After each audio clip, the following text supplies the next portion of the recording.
Being both Pacific Division rivals and quite possibly future playoff opponents, the Vancouver Canucks and Edmonton Oilers are going to be seeing an awful lot of each other this season. So today we did a little side-by-side comparison of what each team has done so far in the offseason. At the end, we're going to give you a letter grade and let you know if we think one of these two teams could be hoisting the Stanley Cup. Hey everybody, welcome into Clearing the Benches, your one-stop shop for hockey content. If you go ahead and hit your subscribe button right now, you'll be sure to be in on all of our future videos. Well, everybody knows how last year's NHL season ended, and if you're an Oilers fan, it did not end well. My memory of it is Connor McDavid hanging out, kind of in front off to the side of the net with about 6 or 7 seconds left, hoping that the puck was going to come his way. He'd be able to deke Bobrovsky and score to extend their season. However, that did not happen. But in the offseason, I think the Oilers addressed some very, very needy situations, and I think what they have done is going to help them significantly. So let's take a look at what these teams have done so far in the offseason. Let's start off with the goaltending. First of all, we've got Vancouver, and they have re-signed Arthur Shelovs. I think he's going to be the backup to Demko, and they re-signed him to a 2-year deal. Casey DeSmith is now out. Over in Edmonton, they re-signed Calvin Pickard, and they've got to decide whether he's going to be just the strict backup or the 1A to Stuart Skinner as the starter there. When we look back at Vancouver, what they did on the back end, I do not like it at all. Nikita Zadarov is now out. He's out in Boston now. And they bought in Vincent Desharnais from the Edmonton Oilers. In my opinion, that's a downgrade. I think Desharnais is a boxy, kind of clunky, Frankenstein-y kind of player, where Zadarov just had an aura about him where, it was like expect the unexpected with him. I think what the Canucks did signing Philip Hronek to an 8-year extension was a great move. They also bought back Tyler Myers for 3 more years. Ian Cole is now out. I believe he's in Utah. And Derek Forbort from the Bruins is now in. I would say that those two guys, it's just kind of a wash there. When we go over to Edmonton and look at what they did on the back end, they re-signed Troy Stecher and they signed Josh Brown to a 3-year, $1 million a year deal. Philip Broberg is still an RFA. At the time that we're shooting this video, they signed Cam Dineen, and I'm assuming he's going to be playing down in Bakersfield in the AHL. And again, Desharnais is now out as he's over here in Vancouver. When we look at the forwards and we look at what Vancouver did, they re-signed Vasily Podkolzin to a 2-year deal. They re-signed Dakota Joshua to a 4-year deal. Elias Lindholm is now out. He's over in Boston. Didn't work out for him in my opinion. I think he only had about 45 points last year. So we'll see if he can get back to his old self in Boston.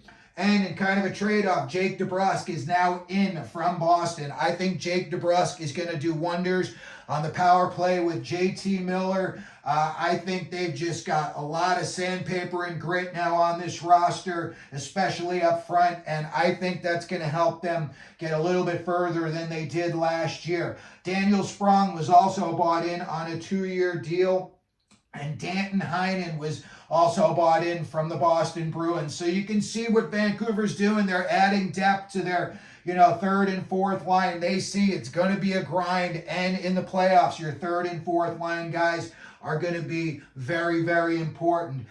Ilya Mikayev and Sam Lafferty are now out. They were traded to Chicago, surprisingly, along with a 2nd-round pick for a 4th-round pick. That one's a head-scratcher to me. Oscar Steen is gone. He went back to Sweden where he signed a 5-year deal. So most likely we've seen the last of him.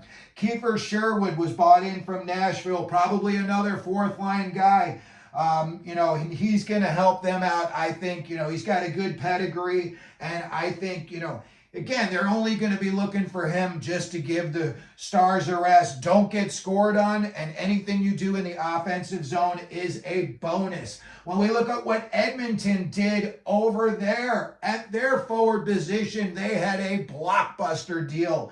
I think trading Ryan McLeod and Tyler Twilo for Matthew Savoy was a big upgrade. I think Matthew Savoy, when you see him play, he is a very, very jitterbug type of player, and he can put points on the board. Very impressive player, and the fact that Buffalo already moved off of him and he wound up in Edmonton, don't be surprised if he's wearing number 93 in the future for the Oilers. It won't be this year, but definitely for sure in the future. And then, you know, the Oilers only came that one goal short of extending the Stanley Cup Finals, and they needed, you know, offensive punch. So what did they do? They brought in 536 NHL goals when they signed Jeff Skinner and Viktor Arvidsson. I think this is a significant upgrade for the Oilers. They brought in Skinner one day after the Sabres bought out the last 3 years of a $9 million a year deal. The Oilers also kind of bringing back the old band from last year. Why not? You're within one goal of, you know, going to overtime in Game 7 of the finals. Corey Perry, Adam Henrique, Matthias Janmark, and Connor Brown all coming back. Right now, Dylan Holloway is still in RFA. So when I look at what the Oilers have done this offseason, I really, really like it. I'm going to give them a B+. I think bringing back the majority of last year's team, plus Matthew Savoy, Skinner, and Arvidsson is going to really help them. And I think they could be making a serious cup run, semifinals, possibly even finals. And if this year they won the Stanley Cup, it would not surprise me. When I look at what they did, you know, over in Vancouver, I don't like it as much. I think it was a downgrade from last year's roster to this year's roster, and I'm going to give them an overall grade of a C. Jake DeBrusk is the guy that could make or break this team's offseason. If he lights it up, it's going to be well worth the signing. And if he's just mediocre, people are going to look at that and wonder why they bought him in. So I'm going to go ahead and give the Canucks a C. So that's going to do it for today's video. Let me know what you think down in the comments section. Give me a letter grade on each one of these teams. Let me know if you like what they did so far in the offseason. And if you could, please like the video, hit your subscribe button, and as we always do here at Clearing the Benches, let them know you're out there.